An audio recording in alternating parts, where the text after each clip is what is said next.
തിരുവനന്തപുരം ജില്ലയിലെ വട്ടിയൂർക്കാവിലേക്ക് പോകുമ്പോൾ അവിടെ ഏറ്റവും പ്രധാനമായിട്ട് ഈ ഒരു തെരഞ്ഞെടുപ്പ് പ്രചാരണം വളരെ പെട്ടെന്ന് തന്നെ തുടങ്ങിയ ഒരു മണ്ഡലം കൂടിയാണ്. മാത്രമല്ല സംസ്ഥാനം ശ്രദ്ധിക്കുന്ന ശക്തമായ ത്രികോണ പോരാട്ടമൊക്കെ നടക്കുന്ന ഒരു മണ്ഡലം കൂടിയാണ്. NDA സ്ഥാനാർത്ഥി ആർ ശ്രീലേഖയാണ്, ഇടതുമുന്നണി സ്ഥാനാർത്ഥി VK പ്രശാന്താണ്, നിലവിലെ MLA കൂടിയാണ് അദ്ദേഹം. ഒപ്പം തന്നെ UDF-നായി K മുരളീധരൻ, അങ്ങനെ വളരെ ശക്തമായ ഒരു ത്രികോണ പോരാട്ടം നടക്കുന്ന മണ്ഡലത്തിലെ പ്രചാരണങ്ങളിലേക്കാണ് അവിടെ VK പ്രശാന്ത് MLA അദ്ദേഹം സെയ്ഫ് സൈലാബ്ദീനൊപ്പം ചേരുകയാണ്. അപ്പോൾ സെയ്ഫ്, അപ്പോൾ മണ്ഡലത്തിൽ നേരത്തെ തന്നെ പ്രചാരണമൊക്കെ വളരെ ശക്തമായി തന്നെ തുടങ്ങിയിരിക്കുന്നു. VK പ്രശാന്തിനെ സംബന്ധിച്ചിടത്തോളം വീണ്ടും ഒരു ഊഴത്തിന് ജനങ്ങൾ അംഗീകാരം നൽകുമെന്നുള്ള ശുഭപ്രതീക്ഷയാണ്. ഒരു ജനകീയനായ ഒരു MLA കൂടിയാണ് അദ്ദേഹം എന്നുള്ളത് കൂടിയാണ്. അപ്പോൾ എങ്ങനെ പുരോഗമിക്കുന്നു അദ്ദേഹത്തിന്റെ പ്രചാരണം?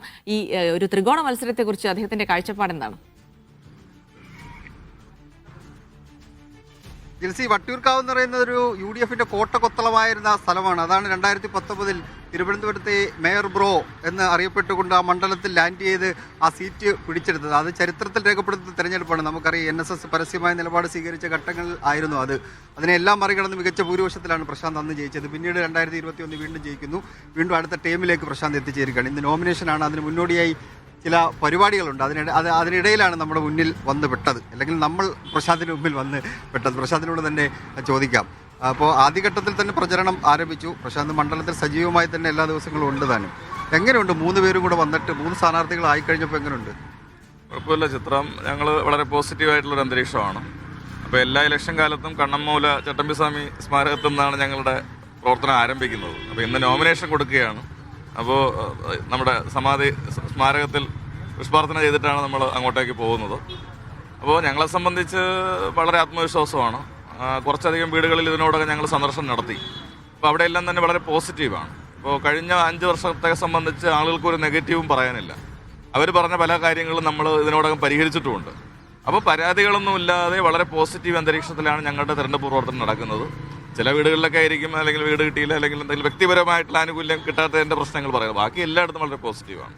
അപ്പോൾ K മുരളീധരൻ്റെ സ്ഥലമായിരുന്നു, തട്ടകമായിരുന്നു വട്ടിയൂർക്കാവ്. അവിടെ നിന്ന് K മുരളീധരൻ പോയപ്പോഴാണ് പ്രശാന്ത് ലാൻഡ് ചെയ്യുന്നത്. വീണ്ടും K മുരളീധരനെ നേരിടാൻ പോവുകയാണ്. K മുരളീധരൻ എന്ന സ്ഥാനാർത്ഥി വന്നതോടുകൂടി എന്ത് ഫീൽ ചെയ്യുന്നു? അല്ല, അതിൽ ഞങ്ങൾക്ക് ആശങ്കയൊന്നുമില്ല. അദ്ദേഹം 8 വർഷം ഇവിടെ MLA ആയിരുന്നിട്ട് ഒരു സുപ്രഭാതത്തിൽ മണ്ഡലം ഉപേക്ഷിച്ച് പോയ ആളാണ്. അപ്പോൾ ജനം അത് ചർച്ച ചെയ്യുന്നുണ്ട്. അപ്പോൾ ആ 8 വർഷക്കാലം കഴിഞ്ഞ് LDF-ന്റെ ഒരു ജനപ്രതിനിധി വന്നപ്പോഴാണ് മണ്ഡലത്തിൽ വികസനം വന്നത്. ഞങ്ങൾ 2019 മത്സരിക്കുമ്പോൾ മണ്ഡലമാകെ കുണ്ടും കുഴിയും നിറഞ്ഞ റോഡുകളായിരുന്നു. ഇന്ന് അതല്ല സ്ഥിതി. അപ്പോൾ എതിർ സ്ഥാനാർത്ഥികൾക്കടക്കം നല്ല റോട്ടിൽ കൂടെ പോയി വോട്ട് ചോദിക്കാം. ആ സ്ഥിതിയിലേക്ക് കാര്യങ്ങൾ മാറ്റിയിട്ടുണ്ട്. വട്ടിയൂർക്കാവ് ജംഗ്ഷൻ വികസനവും പേരക്കട വികസനവും ഒക്കെ യാഥാർത്ഥ്യമായിരിക്കുകയാണ്. അപ്പോൾ 6 വർഷം കൊണ്ട് ഇത്രയും അധികം രൂപയുടെ പ്രവർത്തനങ്ങൾ നടത്താൻ ഒരു ഗവൺമെൻറ് ഒരു മണ്ഡലത്തെ സഹായിച്ചു. അത് LDF-ന്റെ ജനപ്രതിനിധി വന്നപ്പോഴാണ്.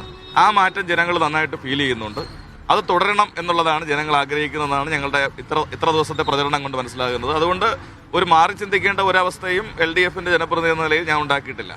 ഇപ്പോൾ ജനങ്ങളുമായി ചേർന്ന് നിന്നാണ് ഈ കാര്യങ്ങളൊക്കെ ചെയ്യുന്നത്. അതുകൊണ്ട് അവർക്ക് ഞങ്ങളെ സംബന്ധിച്ച് തൃപ്തിയായിട്ടുള്ളൊരു പ്രതികരണമാണുള്ളത്. അത് വോട്ടിങ്ങിലും പ്രതിഫലിക്കും. അതേപോലെ പ്രശാന്ത്, ഈ BJP അവിടെ മാറ്റി നിർത്താൻ പറ്റാത്ത ഒരു പ്രസ്ഥാനമാണ്. കാരണം ചില തെരഞ്ഞെടുപ്പുകളിൽ 1ാം സ്ഥാനത്ത് വന്നിട്ടുണ്ട്, ചിലത് 2ാം സ്ഥാനത്ത് വന്നിട്ടുണ്ട്. ആർ ശ്രീലേഖയാണ് സ്ഥാനാർത്ഥി. ഒരു ത്രികോണ പോരാട്ടം BJP കൂടി വരുമ്പോൾ BJP സ്ഥാനാർത്ഥി എങ്ങനെ വിലയിരുത്തുന്നു പ്രശാന്ത്? അല്ല, BJP സ്ഥാനാർത്ഥിയെ സംബന്ധിച്ചത് നമുക്കെല്ലാവർക്കും അറിയാം. പക്ഷേ ഇപ്പോഴത്തെ ഒരു സാഹചര്യത്തിൽ ഇവിടെ ആ നിലയിലൊരു കാര്യങ്ങൾ വരുമെന്ന് ഞങ്ങൾ കണക്ക് കൂട്ടുന്നില്ല. കാരണം നേരത്തെ ശ്രീലേഖ കൗൺസിലറായി തിരഞ്ഞെടുക്കപ്പെട്ടത് മുതൽ പിന്നീട് അങ്ങോട്ടുള്ള അവരുടെ ഓരോ പ്രവൃത്തിയും BJP പ്രവർത്തകർക്കിടയിൽ വലിയ അവമതിപ്പുണ്ടാക്കിയിട്ടുണ്ട്. അപ്പോൾ അത് സ്വാഭാവികമായിട്ടും വോട്ടെങ്കിലും പ്രതിഫലിക്കുമെന്നാണ് ഞങ്ങൾ മനസ്സിലാക്കുന്ന ഒരു കാര്യം. കാരണം പ്രധാനമന്ത്രി വരുമ്പോൾ കൈ കൊടുക്കാൻ തയ്യാറാവുന്നില്ല, അങ്ങനെയൊക്കെയുള്ള നിരവധി ഓഫീസ് മാറിയ വിഷയം. ഞാൻ പിന്നെ അത് ചർച്ച ചെയ്യുന്നുമില്ല, അത് പറയുന്നുമില്ല. മാത്രമല്ല, തെരഞ്ഞെടുപ്പ് പ്രചരണവുമായി ബന്ധപ്പെട്ട് നിലവിലെ MLA-ക്കെതിരെ, അതായത് എനിക്കെതിരെ വളരെ മോശമായിട്ടുള്ള പരാമർശങ്ങൾ നടത്തുകയാണ്. പ്രളയ സമയത്ത് എന്തൊക്കെ ആനുകൂല്യങ്ങൾ ആളുകളിൽ നിന്ന് വാങ്ങിച്ചിട്ട് കൊണ്ടുപോയി വിതരണം ചെയ്തിട്ടാണ് മേയർ ബ്രോ ആയത് എന്നൊക്കെ പറഞ്ഞിട്ട് വലിയ അഭിപ്രായങ്ങൾ അവർ പറയുകയുണ്ടായി. അപ്പോൾ ഇതൊക്കെ ജനം വിലയിരുത്തും. ജനങ്ങളെ സംബന്ധിച്ച് മേയർ എന്ന നിലയിൽ നന്നായി പ്രവർത്തിച്ചതുകൊണ്ടാണ് വട്ടിയൂർക്കാവിലെ MLA ആയി ജയിക്കാനുള്ളൊരു അവസരം ലഭിച്ചത്. അപ്പോൾ അതിനെല്ലാം ചോദ്യം ചെയ്യുകയും ഈ നിലയിൽ അപഹസിക്കുകയും ഒക്കെ ചെയ്യുന്നത് ജനം വിലയിരുത്തും. അപ്പോൾ അതുകൊണ്ട് BJP-യുടെ സാന്നിധ്യം വളരെ പ്രശ്നമായി കരുതുന്നില്ല ഞങ്ങൾ. പ്രത്യേകിച്ച് ശ്രീലേഖ എന്ന സ്ഥാനാർത്ഥിയെ സംബന്ധിച്ച് അവർക്കിടയിൽ തന്നെ അഭിപ്രായ വ്യത്യാസമുണ്ട്. അത് തീർച്ചയായിട്ടും ഞങ്ങൾക്ക് ഗുണകരമായി മാറുമെന്നുള്ളതാണ്. ഒരൊറ്റ ചോദ്യം കൂടി, എന്തായാലും നമുക്കൊരു ത്രികോണ പോരാട്ടം അല്ല വട്ടിയൂർക്കാവിൽ എന്ന് പറയാൻ കഴിയില്ല. ഈ ത്രികോണ പോരാട്ടത്തിൽ പ്രശാന്ത് മത്സരിക്കുന്ന UDF-നോടാണോ NDA-യോടാണോ? ഞാൻ രണ്ടുപേരോടാണ് മത്സരിക്കുന്നത്. അപ്പോൾ സ്വാഭാവികമായിട്ടും BJP-യും കോൺഗ്രസിനെയും ഞങ്ങൾ പ്രധാന സ്ഥാനാർത്ഥികളാണ്. അവരെ എതിർത്തുകൊണ്ടാണല്ലോ മത്സരിക്കുന്നത്.